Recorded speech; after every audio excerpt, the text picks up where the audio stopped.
Hello दोस्तों, जैसे कि लास्ट पॉडकास्ट में हमने धर्मायु वेलनेस के फाउंडर से बात की, उनके बाद सात्विक भाटिया जी से बात की, उसके बाद हम डॉक्टर पुष्कर जी से भी बात की हमने फॉर्मुलेशंस के बारे में।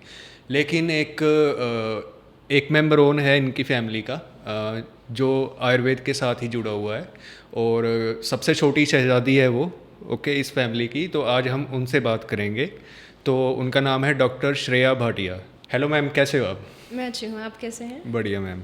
तो मैम, तो आपकी फैमिली के बारे में तो हमें काफ़ी कुछ पता लग गया है। धर्मायु वेलनेस, आपके परदादा जी के बारे में 70+ ईयर की लेगेसी है आपकी आयुर्वेद में। तो आप यंग हो, तो आप इस फील्ड से कैसे जुड़ गई? क्योंकि आजकल तो लड़कियों को होता है कि हम कोई और field, computer science, information technology, इस साइड में जाएं या फैशन में जाएं, तो आप इस तरफ कैसे अट्रैक्ट होगी? ऐसा है कि जैसे अभी मेरी फैमिली का बैकग्राउंड सारा आयुर्वेद का है, हाँ जी। तो मेडिकल का ही मुझे स्टार्टिंग से ही मैंने मेडिसिन्स देखी हैं, तो मुझे भी ऐसे ही था कि मुझे मेडिकल फील्ड में ही जाना है। ओके। फिर +1 +2 में मेडिकल लिया। ओके। उसके बाद कॉलेज में जब एडमिशन मिलनी थी, ओके। तो उस टाइम पे MBBS का एग्ज़ाम भी होता है, जैसे हमारे टाइम पे एक ही एग्ज़ाम होता था। ओके। तो मैंने बाय चॉइस आयुर्वेद चूज़ करा। By otherwise choice. हाँ, अदरवाइज़ मुझे MBBS में भी मिलता था। बहुत ओके। सारे जगहों पे मुझे, बहुत सारे कॉलेजेस में मुझे एडमिशन मिल सकता था। ओके। बट मुझे आयुर्वेद ही करना था, इसीलिए मैंने, और अच्छी चीज़ ये भी थी कि मेरे घर के पास में, मतलब चंडीगढ़ में ही मुझे आयुर्वेद में एडमिशन मिल रहा था। ओके। तो इसलिए फिर मैंने आयुर्वेद ऑप्ट किया ओके। और 5 साल आयुर्वेद में निकाले। और धीरे धीरे फिर उसके बाद मुझे MD भी करना था आगे। ओके। आगे मास्टर्स भी करनी थी, तो जी। फिर उसके लिए एग्ज़ाम दिया और फिर मैं पुणे में गई उसको करने के लिए। ओके। तो इस स्टडी के दौरान आपकी कॉलेज टाइम में या कहीं पे कोई प्रैक्टिस भी होती थी, या सिर्फ आप थ्योरेटिकली ही सब्जेक्ट पढ़ते थे? कैसे था? होती है। कैसे रहता है, जैसे 5 साढ़े 5 साल की हमारी डिग्री होती है, तो ओके। उसमें 4 साल पहले हमारी पढ़ाई, मतलब 4.5 साल हमारी थ्योरेटिकल होता है और 1 साल का हमारा इंटर्नशिप होता है। ओके। और उस इंटर्नशिप में 6 मंथ्स हमें एलोपैथिक प्रैक्टिस होती है, मतलब इंटर्नशिप होती है, और 6 मंथ्स हमारी आयुर्वेदिक इंटर्नशिप होती है। ओके। बट हाँ, मैंने अपने कॉलेज के साथ साथ पूरे 5 सालों में, क्योंकि हमारी अपनी कंपनी है और धर्मायु से मैं पहले से ही हूँ, तो मैंने तब से ही, मतलब फ्रॉम द फर्स्ट ईयर से ही मैं मतलब क्लिनिकल प्रैक्टिस देख पा रही हूँ। ओके। तो आप सिर्फ थ्योरेटिक क्लिनिकल प्रैक्टिस में ही इन्वॉल्व थी, या फिर आप फॉर्मुलेशन डॉक्टर पुष्कर जी के साथ, या फिर ऑपरेशंस में भी थे? कैसे थे? हाँ, सिर्फ क्लिनिकल, मतलब क्लिनिकल साइड में, जैसे मैं उनके साथ उनके अंडर रह के सीखती भी थी। ओके। वो बहुत सारी मेडिसिन्स मुझे सिखाते थे, किस ओके। तरीके से हमें मर्दन करना है मेडिसिन्स को, किस तरीके ओके। से हमें उसकी फॉर्मुलेशन करनी है, तो वो सब भी वो मुझे सिखाया करते थे। अभी जैसे आपने जिक्र किया कि आप पुणे गए थे, तो पुणे में क्या आपकी ट्रेनिंग थी या वो जॉब थी? कैसे मतलब? पुणे में मेरा मास्टर्स का था, मतलब ओके। मैंने 3 साल की मास्टर्स डिग्री पुणे से किया है। ओके। तो वो मास्टर्स के बाद आपने फिर प्रैक्टिस की है? मास्टर्स में 3 साल का हमारा टोटली प्रैक्टिस ही रहता है वहाँ पे। ओके। तो उसमें हमें क्लिनिकल, हमारा एक्सपोजर थोड़ा ज़्यादा होता है, क्योंकि हमने अभी तक इतना थ्योरेटिकल कर लिया है, तो उसी को ही हम क्लिनिकली हम उसको प्रैक्टिस करते हैं। ओके। तो वहाँ पे हाँ, क्लिनिकल के साथ साथ बाहर भी बहुत सारे वैद्य हैं, मतलब कॉलेजेस के बाहर भी बहुत सारे वैद्य हैं जिनके अंडर हम रह के हम सीख सकते हैं। ओके। तो फिर इसके दौरान आपके माइंड, मतलब जब आप प्रैक्टिस कर रहे थे, तो किस तरह के पेशेंट्स आपके पास आते थे? क्योंकि महाराष्ट्र में, पुणे में थे आप, तो वहाँ पे किस तरह के पेशेंट्स आते थे? पेशेंट्स सभी टाइप्स के, देखो वहाँ पर वहाँ पे एक क्या सिस्टम रहता है कि जो पेशेंट्स की जो मेंटेलिटी होती है ना, वो ऐसे है कि उनको पहले आयुर्वेद की तरफ ही आना है। एक यहाँ पे नॉर्थ में ये चीज़ का थोड़ा सा डिफरेंस है कि हम जो पेशेंट्स हैं वो डॉक्टर के पास पहले एलोपैथिक अप्रोच करते हैं, वहाँ पर उनको कुछ भी ट्रीटमेंट नहीं मिलता। कहीं अगर सपोज कभी कहीं मीन्स पर आपके कुछ, कहने का मतलब ये है कि महाराष्ट्र जो स्टेट है जहाँ पे आप काम कर रहे थे, वहाँ पे जो कंज्यूमर है, यानी कि पेशेंट कह सकते हो आप उनको, उनका मेनली जो झुकाव था वो आयुर्वेद की तरफ था। हाँ, लेकिन अगर आप जहाँ पे आपकी फैक्ट्री है, यानी कि पंजाब या हिमाचल, हरियाणा में जाओगे, तो वो मोस्टली आयुर्वेद को इतना ज़्यादा ध्यान नहीं देते हैं। आ रहे हैं अभी धीरे धीरे लोग आयुर्वेद की तरफ नॉर्थ में भी आ रहे हैं, लेकिन वहाँ पर थोड़ा सा ऐसे है कि पेशेंट्स खुद होके बोलते हैं कि हमें आयुर्वेदिक ट्रीटमेंट चाहिए। ओके। यहाँ पर ऐसे होता है कि हमें बोलना पड़ता है कि हम आयुर्वेदिक ट्रीटमेंट आपको देंगे तो आप ठीक हो जाएंगे। ओके। तो वहाँ पे किस तरह के पेशेंट्स थे? कोई एक बताओगे आप, कोई पेशेंट्स आया हो वहाँ पे आपने? सभी टाइप के पेशेंट्स, जैसे अभी वहाँ पर किसी भी टाइप का, जैसे आप पेशेंट्स को कभी पेन्स हैं, किसी भी टाइप का पेन हो गया, चाहे वो जॉइंट पेन हो गया, चाहे वो बॉडी एक्स हो गए, कुछ भी, या फिर कुछ फीवर है जिसको हम ज्वर बोलते हैं, किसी भी टाइप का डेंगू हो गया, मतलब सब पेशेंट्स आते हैं वहाँ पे। एक्यूट पेशेंट्स भी आते हैं। एक्यूट मतलब जिनको एकदम से पेन उठा, Okay. एकदम से, जैसे एकदम से पेट में दर्द हुआ, कुछ खाया ही कि पेट में दर्द शुरू हो गया। Okay. यहाँ पर कैसे है कि हम लोग थोड़ा सा इमरजेंसी ट्रीटमेंट में अलग तरीके से भागते हैं। वहाँ पर वो लोग पहले आयुर्वेद की तरफ आते हैं ओके। कि हमें इसका आयुर्वेदिक ट्रीटमेंट चाहिए, मतलब हमें पेन हो रहा है पेट में तो हमें इसका आयुर्वेदिक ट्रीटमेंट दो। इस तरीके से लोग आते हैं तो आयुर्वेद। अभी आपने ऐसे भी पेशेंट्स देखे हैं जो डायरेक्टली आपसे आयुर्वेद मांग रहे हैं, ठीक है, लेकिन अभी जब आप यहाँ चंडीगढ़ में आए हो, मोहाली चंडीगढ़ में रह रहे हो, तो यहाँ पे आपके पास जो पेशेंट्स आते हैं वो तो एलोपैथी की तरफ जाते होंगे, तो उनको आप कैसे मतलब ट्रस्ट दिलवाती हो कि आयुर्वेद में आपका हो जाएगा इलाज, अब बेहतर है ये? हाँ, होते हैं यहाँ पर थोड़ा सा इशू आता है, बट हाँ जिस तरीके से हम उनको कन्विंस करते हैं, यहाँ पर पेशेंट लगभग हमारे पास वही आता है कि देखो हमारे पास ये ट्रीटमेंट हमने लिया है अभी तक, मुझे चाहे वो कहीं से भी लिया हो, मतलब कई बार उनको रिलीफ नहीं भी मिलता, तो वो घूम के बहुत बार हम आयुर्वेद डॉक्टर्स के पास आते हैं कि हमें अभी आप ही कुछ ट्रीटमेंट दो। ओके। अभी जैसे पीछे एक पेशेंट आई थी, उसके बर्न हुआ था पैर में, ओके। तो उसने बहुत सारे ऑइंटमेंट्स यूज़ करे, बहुत सारी चीज़ें यूज़ करी, बट उसको बहुत रिलीफ नहीं मिल रहा था। ओके। तो हुआ क्या कि हमारे यहाँ पे मेड है जो, उन्होंने, वो उनके घर में भी वर्क करते हैं, ओके। तो उन्होंने उनको बताया कि यहाँ पर एक डॉक्टर है, उनसे एक बार मिलो, वो आपको हो सकता है ट्रीट करें, एक बार जाके तो आओ, मतलब आपको कहीं से भी रिलीफ नहीं मिल रहा, एक बार जाके आओ। ऐसे तरीके से उन्होंने हमारे पास भेजा। वापस पेशेंट आई वो, और उसको अभी कुछ ही दिन हुए हैं, मतलब 7 डेज़ हुए हैं, उसका बर्न बहुत क्लीन हो गया है, मतलब एकदम अच्छा हो गया है। ओके। तो वो काफ़ी खुश थी, और उसको हमने बेसिक ट्रीटमेंट दिया, मतलब सिर्फ कुछ इंटरनल नहीं, कुछ नहीं, सिर्फ अप्लाई करने के लिए दिया। क्या दिया था आपने? हमने उनको धान्य जो वो थोड़ा शीत होता है, थोड़ा ठंडा होता है, उसका एक ऑयल बनाया हुआ है, धर्मायु का ही है वो भी। ओके। तो वो दिया हमने उसको अप्लाई करने के लिए। ओके। उससे वो एकदम ठीक हो गई। अभी उसका चल ही रहा है ट्रीटमेंट, अभी और कुछ दिनों में उसका एकदम क्लीन हो जाएगा, अच्छा हो जाएगा। ओके।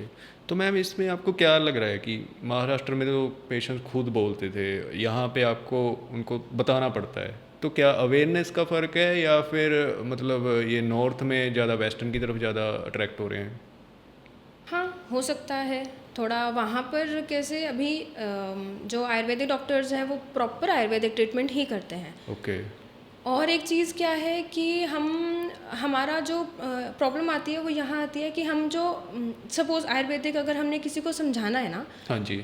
तो हम उसको आयुर्वेदिक वे में ही समझाएं तो ज़्यादा बेटर है। ओके। अगर हम उसको हम को रिलेट करेंगे, अगर हाँ हम जी। उसको सपोज़ हम एलोपैथिक से या होम्योपैथिक से या किसी भी अलग पैथी से हम उसको को रिलेट करके समझाना चाहेंगे तो वो नहीं समझ पाएंगे। मुझे ऐसा लगता है। ओके। जैसे कि अभी आपको सपोज़ एक बहुत बेसिक एग्जांपल बोलती हूँ, अगर आपको सपोज़ हिंदी का क ख ग समझना हाँ। है ना, तो आपको हम ABC से रिलेट करेंगे कि क मीन्स के, ख मीन्स KH, तो आपके लिए बहुत कंफ्यूजिंग हो जाएगा वो। तो कंफ्यूजिंग क्या, हमारे लिए तो क ख ग ही बहुत बड़ी बात है।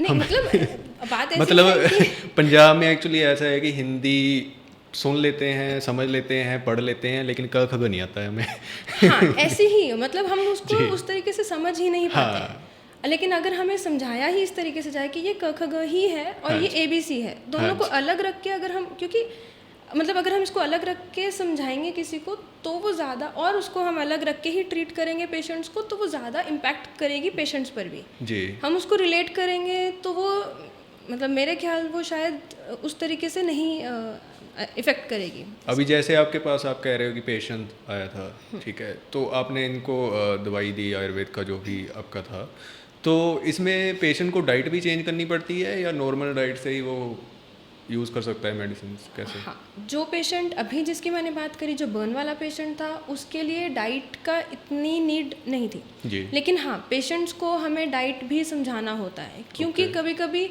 हम सिर्फ इंटरनली मेडिसिन देते जाएं और वो डाइट अच्छे से नहीं फॉलो कर रहा है। जो भी वो डाइट है वो अगर वो अच्छे से फॉलो नहीं कर रहा है तो भी वो मतलब उसको इफ़ेक्ट नहीं करेगी वो।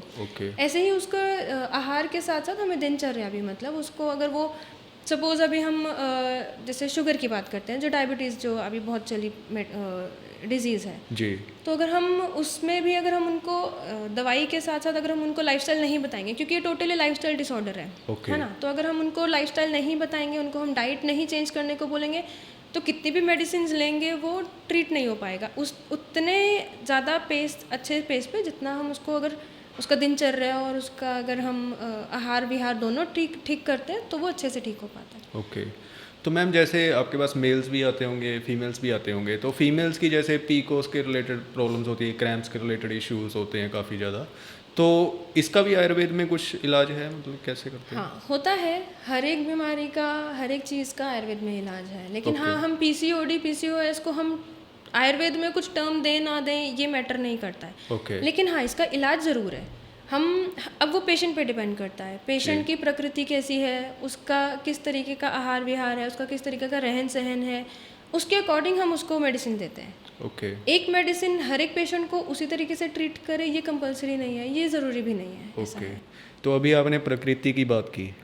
ओके। तो मैंने सुना है कि इसमें आयुर्वेद में दोषाज होते हैं, तो वो क्या होते हैं? मुझे प्रॉपर नॉलेज नहीं है, अगर आप बता पाएँ। दोष ऐसे हैं कि हमारे आयुर्वेद में 3 दोष होते हैं, वात पित्त और कफ। जी। ये जो 3 दोष है इसी से ही हमारी बॉडी चलती है, इसी से ही हमारी बॉडी सारी बनी है, इसी से ही हमारी बॉडी सारी वर्क करती है। ये जो वात पित्त और कफ है, ये हमारी बॉडी के रिलेटेड ही हैं ये 3 दोषाज। ओके।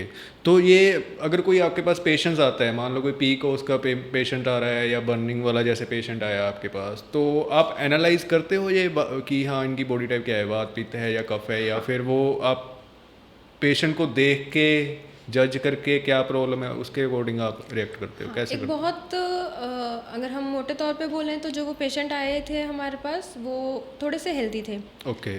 और वो थोड़े से मतलब अब ये हाँ उनको हम देख के हम समझ सकते हैं कि उसकी प्रकृति क्या होएगी, उसका दोष क्या होएगा। वो थोड़े से हेल्दी थी, थोड़ी सी आराम आराम से काम करने वाले थे। वो उनको ऐसे था कि मैं अगर कुछ काम करती हूँ तो थोड़ा आराम से करूँगी और आराम से ख़त्म करूँगी। ये जो Okay. टाइप है ये थोड़ा कफ प्रकृति में जाता है।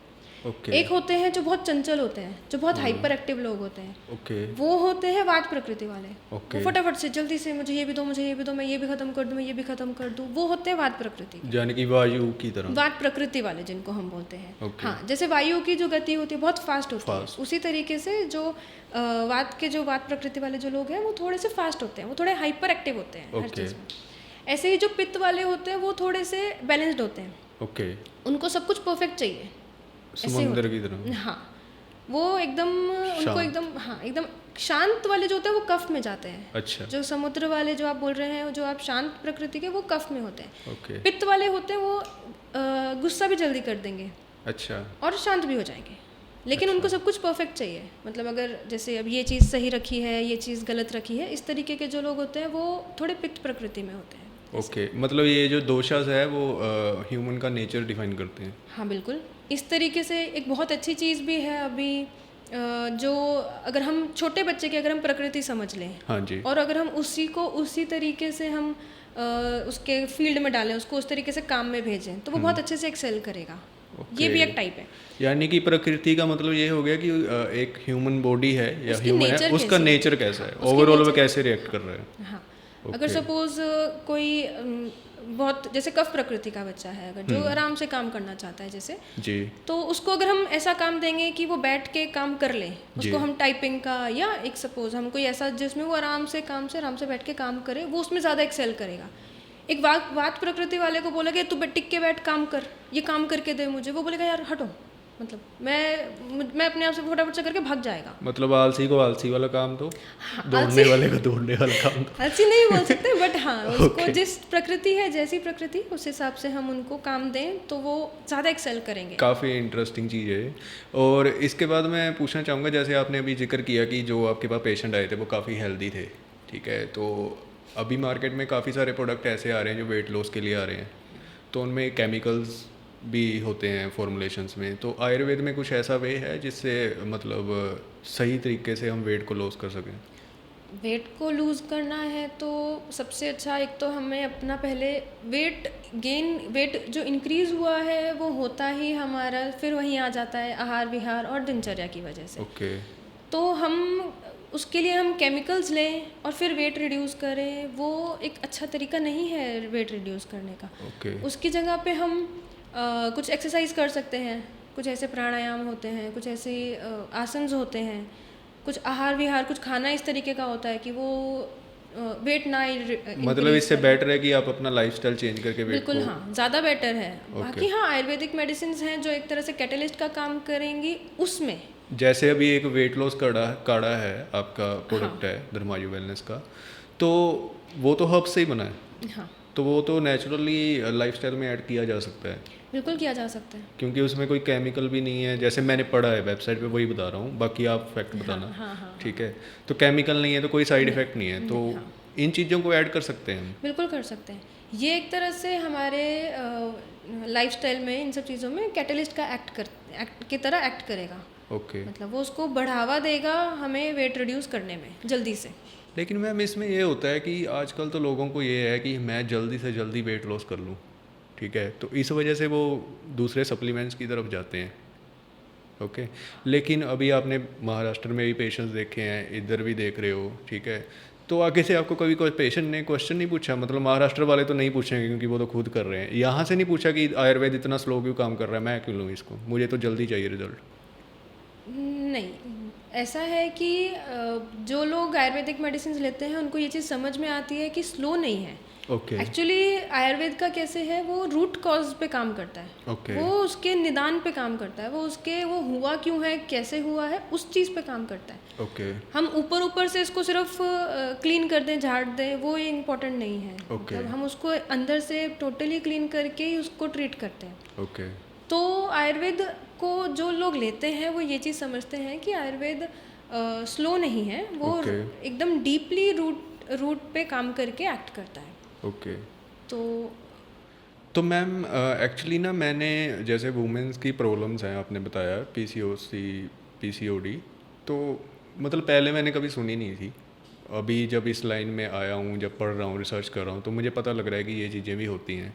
तो आपका क्या मानना है कि वुमेंस की लाइफस्टाइल चेंज हो गई, जैसे फास्ट फूड हो गया, अभी तो वुमेन सिगरेट लिकर वगैरह सब कुछ कर रही हैं, ठीक है, वो इसको कूल मानती हैं कि हम कर रहे हैं, लेकिन तो ये लाइफस्टाइल की वजह से हो रहा है या फिर हमारा एनवायरनमेंट चेंज हो रहा है इस वजह से हो रहा है?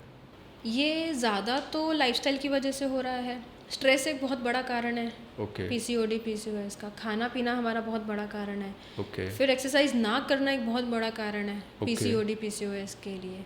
तो ऐसे बहुत से कारण हैं जो ये टोटली है लाइफस्टाइल की वजह से ही, खाने पीने की वजह से, जंक फूड की वजह से, आपने खुद नहीं बोला, जंक फूड की वजह से है ये। ओके सिगरेट स्मोकिंग भी बहुत बड़ा एक फैक्टर रोल प्ले करती है ये पीसीओडी पीसीओएस के लिए। ओके। तो ये सभी कारण हैं जो ये बीमारी को कॉज करते हैं। तो अभी एक फ़नी सा क्वेश्चन पूछता हूँ आपसे, जैसे सिगरेट यूज़ कर रहे हैं, सिगरेट पीते हैं, अल्कोहल पीते हैं, ठीक है, तो आपका एक प्रोडक्ट है लंग प्राश, तो अगर कोई सिगरेट पी रहा है तो लंग प्राश उसकी कैपेसिटी बढ़ाता है कि और पियो या फिर जो प्रॉब्लम्स हुई हैं उनको सॉल्व करने के लिए है, वो कैसे है मतलब? नहीं, ऐसा कुछ नहीं है। लंग प्राश उसकी उसको देखो, हम उसमें उसको एक तो सिगरेट तो छोड़नी ही पड़ेगी पहली बात, उसके जी। लिए हम उसको बिल्कुल रिकमेंड नहीं करेंगे कि तुम लंग प्राश लो साथ साथ सिगरेट भी पीते रहो, वो तो छोड़ना ही उसको एनी केस पड़ेगा ही। बाकी हाँ, उससे जो भी उसको प्रॉब्लम्स हुई हैं वो सारी उसकी क्योर हो जाएंगी। ओके ये है लंग प्राश में। Okay okay ma'am. तो इसके बाद जब आप कह रहे थे मेल्स के रिलेटेड भी प्रॉब्लम्स आजकल काफ़ी चल रही हैं, ठीक है, स्ट्रेस की वजह से ही हैं, डिप्रेशन की वजह से भी हो सकती हैं, तो अभी जैसे लास्ट मैंने फैक्ट पढ़ा था एक, कि इंडिया में फर्टिलिटी रेट काफ़ी कम हो रहा है, ऑल ओवर वर्ल्ड भी हो सकता है लेकिन मैंने इंडिया का पढ़ा था, तो इस पे आप क्या मतलब कहना चाहोगे कि आयुर्वेद को अगर लाइफस्टाइल में ऐड करें, और क्या चीज़ है जो हम डेली लाइफ में ऐड कर सकते हैं, कोई हर्ब्स हो या कुछ हो, जिससे ये प्रॉब्लम को कुछ हद तक सोल्व किया जा सके, क्योंकि मास में है तो हम मास का तो नहीं बता सकते प्रॉपर। हर्ब्स या ऐसा कुछ जो हम डेली लाइफ में नहीं, हम अगर खाना पीना ही अगर अच्छा रखेंगे, जो हम Okay. नॉर्मली खा रहे हैं अगर हम उसी को ही अच्छे से खाएं, हम बाहर की चीज़ें नहीं खाएं, अगर हम जंक फूड खाएं ही नहीं तो ये प्रॉब्लम्स होंगी ही नहीं। Okay. हाँ, इनफर्टिलिटी का ट्रीटमेंट आयुर्वेद में बहुत अच्छा है। ओके मतलब हम पंचकर्मा से हो गया, या हम उसको मतलब शोधन और शमन दोनों ही उसमें हम चलाते हैं। शोधन ओके मतलब पंचकर्मा, मतलब ओके जिसमें 5 थेरेपीज होती हैं ओके जिसके थ्रू हम किसी भी डिजीज़ को ट्रीट करते हैं। ओके और शमन मतलब हम एक कुछ मेडिसिन हम उनको इंटरनली प्रोवाइड करते हैं, जैसे टैबलेट्स हो गए या पाउडर हो गया या क्वाथ हो गया, ये सब ओके चीज़ें शमन में आ जाती हैं। ओके तो इनफर्टिलिटी के लिए बहुत सारे ट्रीटमेंट्स हैं। ओके ये सब चीज़ें अभी पेशेंट पे डिपेंड करती है। मतलब रैंडमली हम बोलें कि आप यही खाओ, हल्दी ही लेना शुरू करो डेली, तो आप एकदम ठीक हो जाओगे, ऐसा कुछ नहीं रहता है। पेशेंट पे डिपेंड करता है। हाँ, जिसको स्वस्थ रहना है, जिसको हेल्दी रहना है, उसके लिए ये है कि वो अपना डेली जो वो कर रहा है, जो वो जैसे अगर सपोज़ वो रात को 12 बजे, 1 बजे, 2 बजे सो रहा है, तो उसको थोड़ा सा जल्दी करके 10 बजे सो जाए। अगर वो सुबह 6 बजे उठ रहा है तो उसको थोड़ा सा और जल्दी करके 5 बजे, या ब्रह्म मुहूर्त मतलब थोड़ा सनराइज से पहले उठ जाए। ओके ये कुछ चीज़ें करेंगे तो वो हेल्दी रह सकेंगे। फिर इनफर्टिलिटी की अगर हम बात करें तो हाँ, आयुर्वेद में अगर एक प्रॉब्लम हो गई तो आयुर्वेद में हम उसको शमन शोधन दोनों तरीके से ट्रीट कर सकते हैं। ओके चाहे वो पंचकर्मा हो, चाहे हम उसको इंटरनली मेडिसिन दे के प्रोवाइड करके हम ओके ट्रीट कर सकते हैं। मैम, एक होता है कि मेडिसिन पे आना हमने आयुर्वेद पे, एक होता है कि हमने अपना लाइफस्टाइल ही चेंज कर लिया, मतलब बेटर वे में, ठीक है। तो मतलब प्रॉब्लम आने से पहले ही हम अगर अपना लाइफस्टाइल चेंज कर लें तो प्रॉब्लम को आने ही नहीं दिया जा सकता। चलिए, अगर आपको बताया जाए तो आयुर्वेद का जो मेन जो हमारा मूल है वो यही है, स्वास्थ्य स्वस्थ रक्षणम, ओके आतुरस्य विकार प्रशमनम। जो मतलब कि स्वस्थ इंसान के जो शरीर है, जो उसका स्वास्थ्य है, उसकी रक्षा करना, ओके और जो आतुर है यानी जो बीमार है उसको निरोगी करना, उसको डिजीज़ फ्री करना, उसकी ट्रीटमेंट करना, उसकी चिकित्सा करना और उसको ठीक कर देना। अच्छा तो हमारा आयुर्वेद का बेसिक कंसेप्ट ये है कि जो ऑलरेडी ठीक है ना, उसको ठीक में ही रखना, मतलब उसको हमें मतलब उसको हमें बीमार होने ही नहीं देना, ओके और जो बीमार है उसको रोग मुक्त करना। ओके तो हमारा पहला कंसेप्ट स्वस्थ पुरुष के लिए जाता है, और उसके ओके बाद हम रोग के ऊपर थोड़ा ध्यान देते हैं, ऐसा है। मीन्स आपका पहला जो इम्पैक्ट होता है, मतलब पहला आप सोचते हो वो ये होता है कि पूरी ओवरऑल बॉडी को सही करना है हमने, देन वो ऑटोमेटिकली अगर बॉडी सही बॉडी होगी सही है तो तो रोगी होगा ही नहीं, लेकिन अगर हो गया है तो फिर चिकित्सा किस तरीके से करनी है वो सब आयुर्वेद में बताया गया है। ओके। तो इसमें मैम जैसे आपने थेरेपीज़ की बात की, तो हर पेशेंट के लिए या हर डिजीज़ के लिए अलग अलग थेरेपीज़ हैं या फिर कुछ चुनिंदा हैं 5-6 बस वही यूज़ कर रहे हो?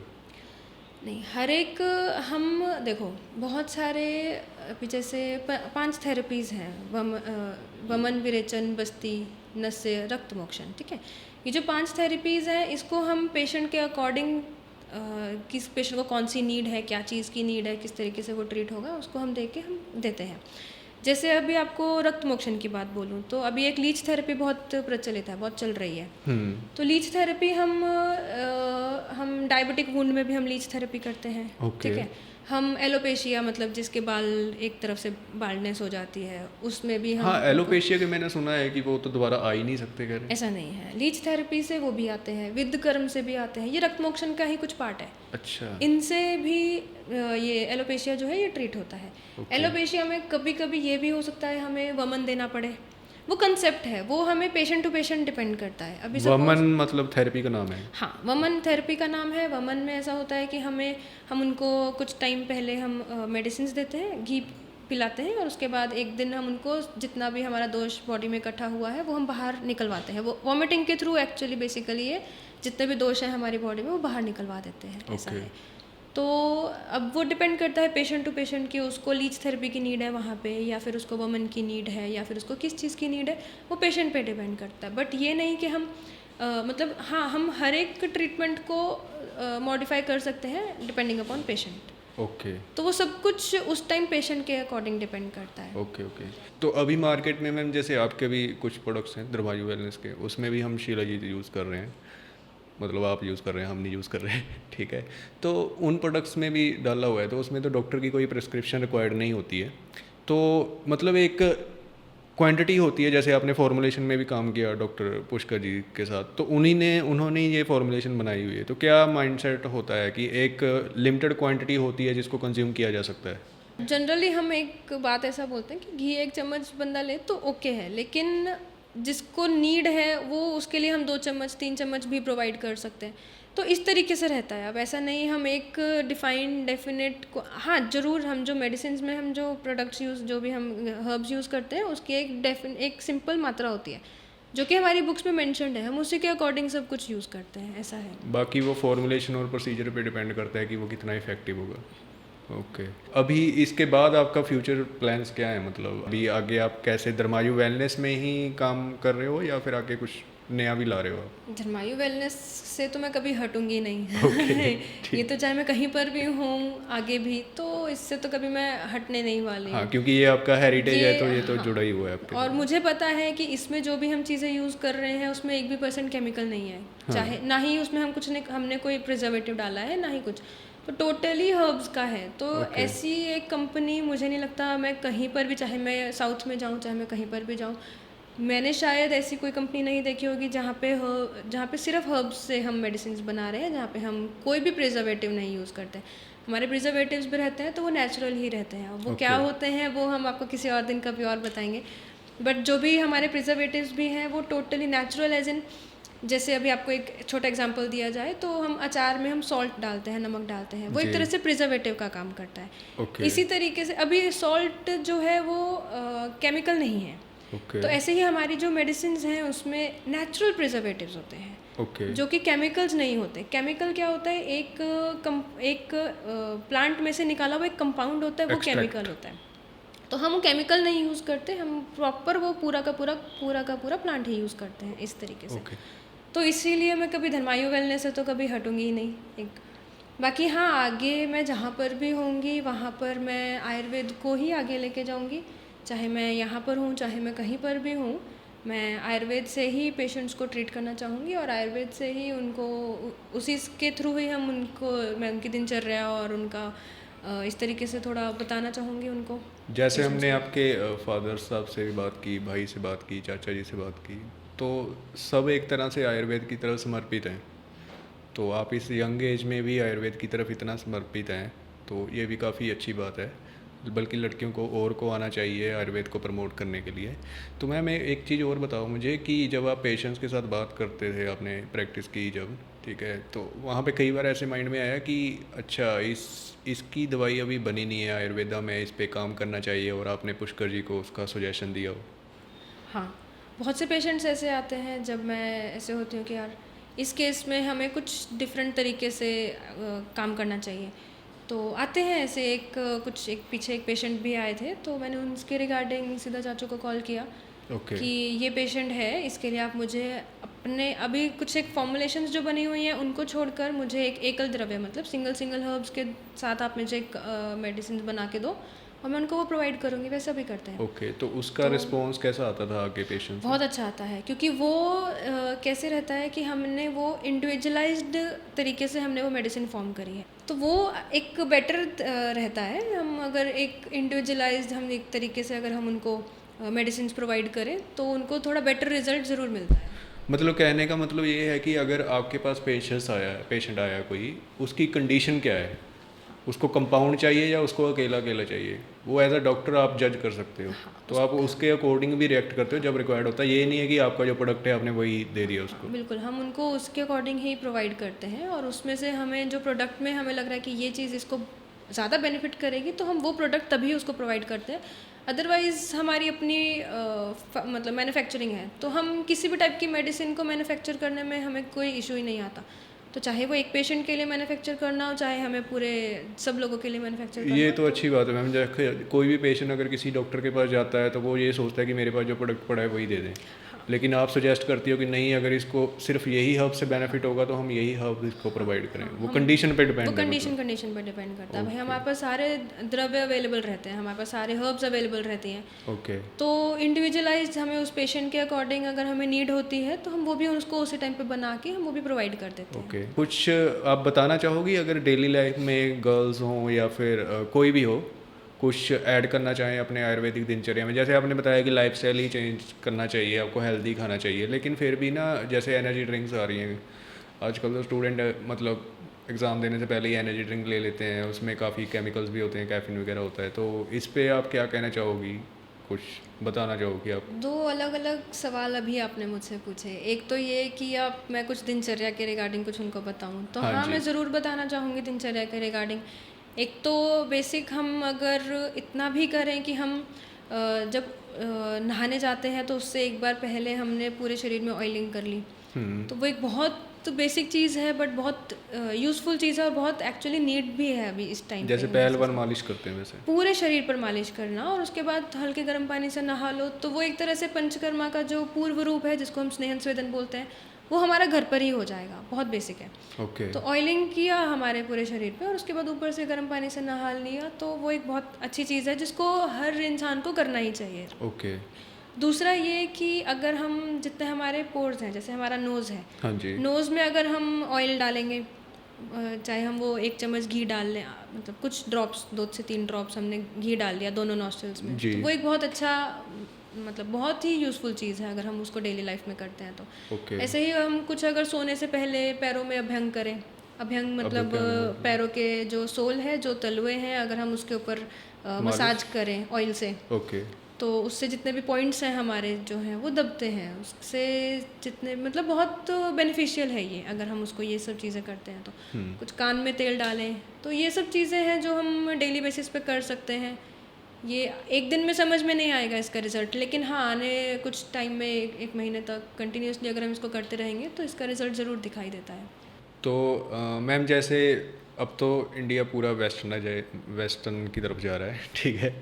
तो सबसे पहले तो जब हम सुबह उठते हैं तो पहले हम करते थे दातुन। मैं खुद गया हूँ, जब मैं 10th में था या कॉलेज में था तो हम सुबह 4 बजे उठ के रिवर पे जाते थे घूमने, दातुन कर ली वहाँ पे। लेकिन अभी जब से जॉब में लगे हैं तो सुबह उठते पहले ब्रश, ठीक है। तो ये एक लाइफस्टाइल चेंज हो रहा है, ठीक है। उसके बाद पहले होता था कि इंडियन टॉयलेट सीट्स होती थी एंड ठीक है, तो वही यूज़ करते थे हम। लेकिन अब ये है कि जैसे जैसे हमें लगा है कि हमने घर अच्छा बनाना है, ठीक है, तो वो सीट हट गई और इंग्लिश टॉयलेट आ गई। वहाँ पे तो बैठे फ़ोन चला रहे, सब कुछ हो रहा है, ठीक है। तो इस पे आप क्या कहना चाहोगे? क्योंकि ये भी तो एक लाइफस्टाइल ही चेंज है। जैसे आपकी बातों से मुझे लगा है ना कि ये आयुर्वेदा जो है वो कम्प्लीटली लाइफस्टाइल पे डिपेंड करता है आपकी लाइफ आप कैसे जी रहे हो, ठीक है। दवाइयाँ तो अलग बात आ गई है अगर आपको प्रॉब्लम हो रही है।